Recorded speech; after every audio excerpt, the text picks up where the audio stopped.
Par cette conférence de presse, ces organisations d'aide aux migrants, dont Haitian Bridge Alliance, AL Otro Lado, Alliance for Refugees, Espacio Migrante, ont exprimé leur regret de la décision des autorités américaines de maintenir le titre 42.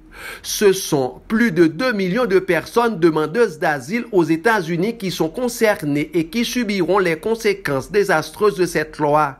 Les Haïtiens qui sont réfugiés à Tijuana continueront d'être victimes de discrimination et de persécution, relate petit frère Viviane, responsable de Haitian Bridge Alliance. Titre 42, c'est en politique persécutant, c'est en politique crasézo que vous mettez en place pour Haïtiens.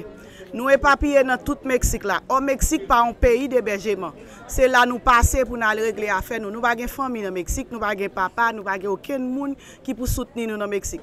C'est le dernier côté pour nous venir pour nous rester. Mais par rapport à titre 42, nous sommes obligés de rester et faire face à toutes les difficultés, racistes, systématiques, enragés. Bon, ça dépasse nous. Petit frère Viviane invite les migrants haïtiens à rester chez eux afin de ne plus être la proie des malfaiteurs mexicains. La responsable de Haitian Bridge Alliance en appelle à plus d'encadrement et de considération pour les migrants. Pas sortir dans la rue parce que les policiers mexicains ne sont pas là pour protéger ni pour servir. Au contraire, ils sont là pour craser les eaux, rester la caillou. Les gens travail, faire attention parce que ils n'ont pas de dédommagement, les gens fait accident de travail. Tout ça, vous sentez en danger, plutôt ou démissionner parce que vous faites. Ces défenseurs des droits de l'homme et des migrants dénoncent le caractère discriminatoire de ce juge du tribunal fédéral américain. Ils rejettent le fondement de santé publique brandi par les États-Unis. La responsable de Haitian Bridge Alliance en profite pour dénoncer le manque d'empathie du gouverneur de la Californie. C'est l'hôpital général qui t'a supposé prendre moun en charge ou bien l'autre programme. Malheureusement, gouverneur Baja California pas. J'ai l'impression que j'aime croiser un haïtien parce que en tant que gouverneur pour t'avoir des milliers de moun envahis en zone qui soi-disant touristique, au moins faut avoir une politique migratoire pour ta connaître qui ça va passer. J'ai l'impression gouverneur Baja California pour que j'aime rencontrer un haïtien. Pour les migrants, il n'est plus nécessaire de continuer avec la restriction sur la loi sanitaire parce que beaucoup de personnes sont vaccinées. La non-abolition du titre 42 est plutôt un prétexte. Ce choix est inefficace, inutile et raciste, déplore la migrante Jessica Valsin d'Espacio. Je dis non, c'était abolition titre 42, mais malheureusement, il n'a pas fini par abolir titre 42 qui c'est ordre depuis sous gouvernement Donald Trump qui était maintenant pour à cause de Covid, donc jusqu'à ce que pour immigrer pas rentrer dans le pays. Mais en ce moment, nous en 2022. Donc, nous n'avons pas utilité COVID-22, non, même que tout le monde vacciné, mais nous n'avons pas utilité.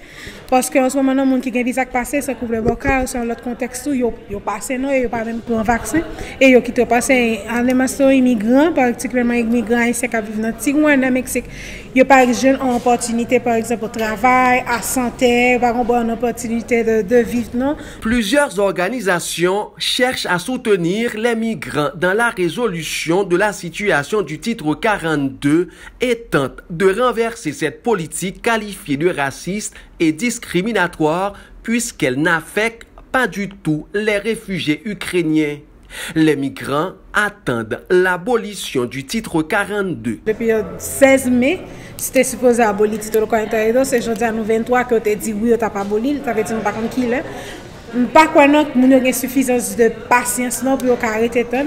Bon, ça va me dire c'est arrêter tant, il y a un moment ça va pas là maintenant, il y a qui dans moment là qui domine la rue et il y a volet par un bon statut de sécurité dans Tijuana parce que c'est ville qui plus dangereux dans le Mexique. Donc ça me dire c'est pour un petit passer jusqu'à ce qu'a fait abolir ce titre 42 jusqu'à ce que même il rentrer avec aux États-Unis. Le titre 42 a été conçu en 1944 pour arrêter la propagation des maladies infectieuses aux États-Unis. La tuberculose, le paludisme et la typhoïde, entre autres.